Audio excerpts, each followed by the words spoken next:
Oleh Romeni tumbang. Kluivert sampai panggil Shin Tae-yong. Cederanya oleh Romeni bikin panik pelatih. Benarkah Kluivert sudah hubungi Shin Tae-yong untuk cari solusi? Kecurigaan pengamat Irak terbukti. AFC pakai cara kotor untuk muluskan dua negara tuan rumah kualifikasi Piala Dunia 2026.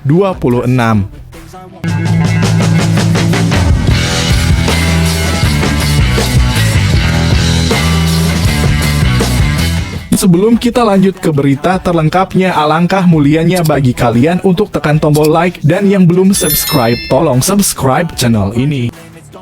Oleh Romeni tumbang. Kluivert sampai panggil Shin Tae-yong. Cederanya oleh Romeni bikin panik pelatih. Benarkah Kluivert sudah hubungi Shin Tae-yong untuk cari solusi? Kabar mengejutkan datang dari striker andalan merah putih. Oleh Romeni mengalami cedera parah yang membuat pelatih Patrick Kluivert dikabarkan pusing 7 keliling. Cedera ini diyakini bisa mengancam langkah timnas di kualifikasi Piala Dunia 2026 dan memaksa sang pelatih membuka opsi untuk berkonsultasi langsung dengan mantan juru taktik timnas Shin Tae-yong. Cedera yang dialami Romeni terjadi saat Oxford United lawan Arema di Jakarta. Dalam sebuah duel antar pemain, striker naturalisasi asal Belanda itu diinjak kakinya oleh pemain Arema, sebuah kabar yang langsung menciptakan kepanikan di dalam skuad Garuda. Seorang sumber internal PSSI menyebutkan bahwa Kluivert terlihat frustrasi usai mendengar hasil diagnosa awal. Coach Patrick langsung geleng-geleng kepala, dia bahkan tidak mau bicara dengan media saat itu. Dia pusing 7 keliling. Romeni adalah pemain yang dia bangun strateginya sejak awal, ungkap sumber tersebut. Patrick Kluivert sendiri baru memimpin timnas Indonesia sejak awal 2025, menggantikan Shin Tae-yong yang kontraknya tidak diperpanjang. Di bawah arahan Kluivert, Indonesia tampil menjanjikan dengan formasi ofensif ala total football Belanda. Peran Romeni begitu sentral dalam pola tersebut dengan torehan 2 gol penting dalam pertandingan melawan Australia dan Bahrain di fase kualifikasi. Kini dengan potensi absennya sang striker hingga 6 bulan ke depan, Kluivert menghadapi tantangan besar untuk merombak lini depan. Hal yang paling mengejutkan adalah kabar bahwa pelatih asal Belanda itu dikabarkan siap membuka komunikasi dengan Shin Tae-yong untuk membahas alternatif strategi dan pemetaan pemain, terutama di lini serang. Coach Patrick sangat menghormati Shin. Meski gaya mereka berbeda, dia tahu Shin punya pengalaman dan pemahaman mendalam tentang karakter pemain Indonesia. Kemungkinan akan ada pertemuan informal untuk diskusi, ujar seorang ofisial PSSI yang enggan disebutkan namanya. Shin Tae-yong memang dikenal sebagai pelatih yang jeli memaksimalkan potensi pemain lokal. Di eranya, nama-nama seperti Witan Sulaiman, Egy Maulana Fikri, hingga Marcelino Ferdinand mencuat dan jadi andalan. Kluivert diyakini ingin menggali informasi seputar striker-striker lokal yang mungkin belum ia eksplorasi secara maksimal. Sementara itu, PSSI masih menunggu hasil MRI lanjutan untuk memastikan tingkat keparahan cedera Romeni. Jika benar terjadi robekan ligamen, maka penyerang kelahiran Belanda itu hampir dipastikan absen dalam laga krusial menghadapi Australia dan Bahrain di sisa kualifikasi zona Asia. Reaksi dari para pendukung timnas Indonesia pun beragam. Di media sosial, banyak yang mengungkapkan kekecewaan dan kekhawatiran atas absennya Romeni. Namun, sebagian supporter juga menilai ini sebagai momen bagi pemain lokal untuk membuktikan diri. Nama-nama seperti Ramadan Sananta, Dimas Derajat, hingga striker muda Hoki Caraka mulai ramai disebut sebagai kandidat pengganti. Kami sedih karena Romeni adalah tumpuan. Tapi ini kesempatan untuk melihat striker lokal naik ke level baru. Timnas harus tetap jalan, tulis akun @GarudaPrida di X (dulu Twitter). Kondisi ini juga membuat tim pelatih harus bekerja ekstra keras menyusun ulang strategi. Rotasi pemain hingga kemungkinan memodifikasi formasi menjadi opsi yang sedang dikaji.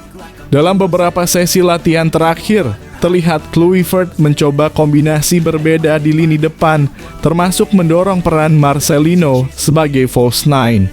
Situasi ini juga menjadi ujian kedewasaan bagi Kluivert yang sejak awal mengusung misi membawa Indonesia ke level lebih tinggi. Tekanan publik, ekspektasi PSSI, dan realitas cedera menjadi kombinasi rumit yang harus dihadapi dalam waktu singkat.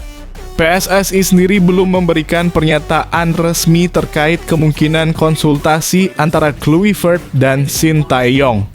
Namun jika itu benar terjadi, maka publik akan menyaksikan sebuah kolaborasi unik dua era kepelatihan yang sebelumnya sempat dianggap kontras. Cedera oleh Romanya memang menjadi pukulan berat bagi timnas Indonesia, namun ini juga menjadi panggung pembuktian. Apakah Kluivert mampu meramu kejutan baru di tengah krisis? Ataukah ia harus kembali ke warisan lama untuk menemukan solusi? Semua mata kini tertuju pada Patrick Kluivert. Dan satu hal pasti, jalan menuju Piala Dunia 2026 tak pernah semulus yang dibayangkan. And I swear I will get back up, 'cause I don't deserve a thing, and the road ahead is tough. They'll try to kick you while you're down. They wanna rise up while you drown. They wanna fill your head with doubt. They're silently scared that you'll figure it out. I'll make it look like I'm losing, won't bother hiding my bruises. And when they finally think you're wounded, kecurigaan pengamat Irak terbukti. AFC pakai cara kotor untuk muluskan dua negara tuan rumah kualifikasi Piala Dunia 2026. Qatar dan Arab Saudi mulus sebagai tuan rumah kualifikasi Piala Dunia 2026 putaran keempat meski bukan dua negara teratas di Asia dalam ranking FIFA. Konfederasi Sepak Bola Asia (AFC) resmi mengumumkan pot dalam undian kualifikasi Piala Dunia 2026 putaran keempat Jumat (11 Juli 2025). Putaran keempat itu akan diikuti 6 negara, yaitu Qatar, Arab Saudi, Irak, Uni Emirat Arab, dan Timnas Indonesia. Undian akan dilakukan di Kuala Lumpur, Malaysia pada Kamis (17 Juli 2025) mendatang. Meski begitu, terdapat keanehan dalam pengumuman pot yang dirilis AFC hari ini. Keanehan tersebut adalah ranking FIFA teranyar baru saja dirilis pada Kamis kemarin, tetapi AFC memilih menggunakan ranking rilisan Juni. Bau amis tersebut disorot akun pengamat sepak bola Irak, Iraq Football Podcast, dalam ulasan di media sosial X. Drama dalam kualifikasi Piala Dunia 2026 zona Asia, dan itu semua ulah sendiri, tulis Iraq Football Podcast. Beberapa waktu lalu setelah Indonesia dan Irak mencoba mengajukan diri menjadi host putaran keempat, FIFA mengkonfirmasi bahwa Qatar dan Arab Saudi akan menjadi tuan rumahnya. Hal itu lantaran diasumsikan Arab Saudi dan Qatar akan berada di pot 1 berdasarkan ranking FIFA. Namun, Arab Saudi tampil di bawah standar di Piala Emas CONCACAF dan menghilangkan poin FIFA yang berharga. Dalam Piala Emas CONCACAF 2025, Arab Saudi melakoni 4 pertandingan dengan statistik sekali menang, sekali imbang, dan 2 kali kalah. Hal tersebut membuat poin elang hijau berkurang dalam peringkat FIFA, sehingga disalib Irak dalam ranking rilisan terbaru. Dalam kurung berdasarkan ranking bulan Juli, Irak melompati Arab Saudi. Tulis Iraq Football Podcast. Masalahnya sebagai berikut, Qatar dan Arab Saudi adalah tuan rumah, tetapi tuan rumah tidak boleh berada di grup yang sama. Jadi AFC FIFA sekarang menghadapi dilema satu, tidak menghiraukan ranking setelah bulan Juni 2025 dan menaruh Qatar serta Arab Saudi di pot tuan rumah. Atau 2, memakai ranking terbaru, tapi berpotensi terjadi bentrok. Seluruh hal ini terlihat amis. Ini bisa dihindari jika AFC menunggu ranking terbaru sebelum menunjuk host. Mereka memilih memberikan dua negara kuat sebuah keuntungan kandang dan menyudutkan FIFA. Skenario paling mungkin adalah AFC menggunakan ranking bulan lalu dan tidak menghargai performa naik Irak dalam kurung dan penurunan Arab Saudi. Berantakan. Analisis Irak Football Podcast tersebut menjadi kenyataan merujuk pernyataan AFC lewat lawan resminya. Pemeringkatan dalam kurung pot dalam drawing didasarkan pada ranking FIFA untuk anggota AFC berdasarkan tanggal 13 Juni 2025, tulis Konfederasi Asia. Urutan pot undian berdasarkan ranking bulan Juni pot 1 kata ranking 53. Arab Saudi 58, pot 2 Irak 59. UEA 66, pot 3 Oman 79. Indonesia 118 jika didasarkan ranking bulan Juli. Irak akan menempati pot 1. Sedangkan Arab Saudi tergusur ke pot 2. Qatar dan Arab Saudi jelas diuntungkan dengan sikap AFC yang mencari-cari landasan untuk menjadikan mereka sebagai tuan rumah. Hey kid, don't ever let them get inside your head. They'll tell you what to do in life instead of everything you know that you could get. Don't let them guide your life towards regret. I'll fight for what I love with every breath. My past is filled with things I won't forget. I use them all to push me to my best. So treat the worst of times just like a test. If only I could go back in time, I'd tell myself that everything will end up alright. Just push yourself, test yourself, figure out what you like, and find your limits, don't be rigid, always work towards a prime. Surround yourself with open minds, people can change your life. A few friends with intent can help you feel alive. Find a passion, take some action, and with a little time, just be patient, make a statement. Raphinha, potongan puzzle yang hilang. Inilah alasan Arsenal wajib gaet sang winger dari Barcelona. Arsenal sedang bersiap memperkuat lini serangnya demi menatap musim baru dengan lebih tajam. Di tengah berbagai opsi yang tersedia, satu nama muncul dengan sinar terang, Raphinha. Winger asal Brasil ini menjadi sorotan dan bukan tanpa sebab catatan performanya bersama Barcelona dan timnas Brasil berbicara banyak. Sepanjang musim 2023/24, Raphinha mencetak 10 gol dan 12 assist dari 37 penampilan di semua kompetisi untuk Barcelona. Ia bukan sekadar pencetak gol, tapi juga pengacau lini belakang lawan. Rata-rata 2,3 dribble, sukses per laga di La Liga, kecepatan eksplosif, dan kemampuan membuka ruang menjadikannya mimpi buruk para bek. Lebih dari itu, ia menciptakan lebih dari 60 peluang selama musim berjalan, bukti kreativitasnya tak bisa diremehkan. Di level internasional bersama timnas Brasil, Raphinha juga menunjukkan konsistensi luar biasa. Hanya di tahun 2024 saja, ia terlibat dalam 6 kontribusi gol dari 8 penampilan, mempertegas bahwa kualitasnya tetap terjaga di level tertinggi. Menariknya, gaya bermain Raphinha sangat cocok dengan filosofi permainan Mikel Arteta. Dengan pengalaman di liga-liga top Eropa dan peran krusial sebagai winger kanan, ia bisa menjadi kepingan terakhir yang selama ini dicari untuk membawa The Gunners kembali ke jalur juara. Jika Arsenal ingin menambah daya ledak sayap kanan, Raphinha adalah jawabannya. Nah, bagaimana menurut kamu? Apakah Raphinha memang layak jadi rekrutan wajib bagi Arsenal musim ini? Yuk, tulis pendapat kamu di kolom komentar.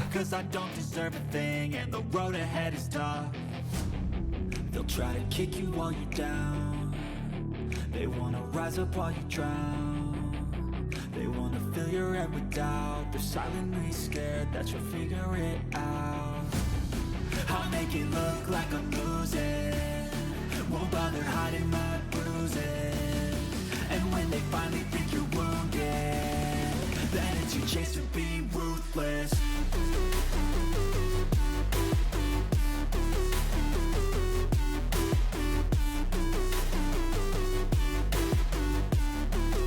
it's your chance to be ruthless.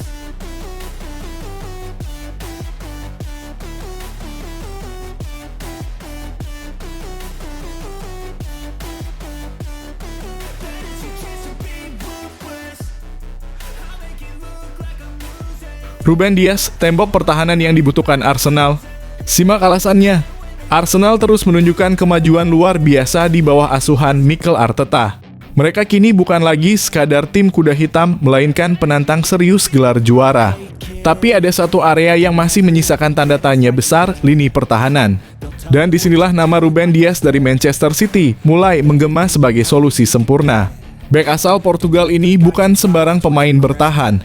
Ia adalah simbol ketenangan, disiplin, dan kepemimpinan, tiga kualitas yang sangat dibutuhkan Arsenal untuk naik ke level berikutnya. Musim 2023/24 menjadi bukti nyata kapasitasnya, 43 penampilan bersama City dengan 87% akurasi umpan, 1,8 intercept, dan 3,2 sapuan per laga di Premier League. Namun yang paling mencolok bukan sekadar angka, melainkan dampaknya secara langsung. Saat Dias bermain, City hanya kebobolan 0,7 gol per laga bandingkan dengan 1,3 gol saat ia absen. Perbedaan yang sangat signifikan, bukan? Tak hanya di level klub, performa Dias di timnas Portugal pun luar biasa. Dengan 46 caps dan rata-rata 4 duel sukses per pertandingan selama Euro 2024, ia tak tergantikan di jantung pertahanan. Ia juga memimpin distribusi bola dari belakang, kualitas penting untuk membangun serangan dari lini paling belakang. Dengan gaya main Arsenal yang mengandalkan penguasaan bola dan pressing tinggi, karakter Dias sangat pas. Itulah yang membuat banyak pengamat sepakat, jika Arteta ingin pertahanannya setangguh lini serang, maka Ruben Dias adalah jawaban yang tidak bisa diabaikan. Gimana menurut kamu, Go Owners? Apakah Ruben Dias layak jadi target utama Arsenal musim panas ini? Atau ada back lain yang lebih cocok? Tulis pendapatmu di kolom komentar.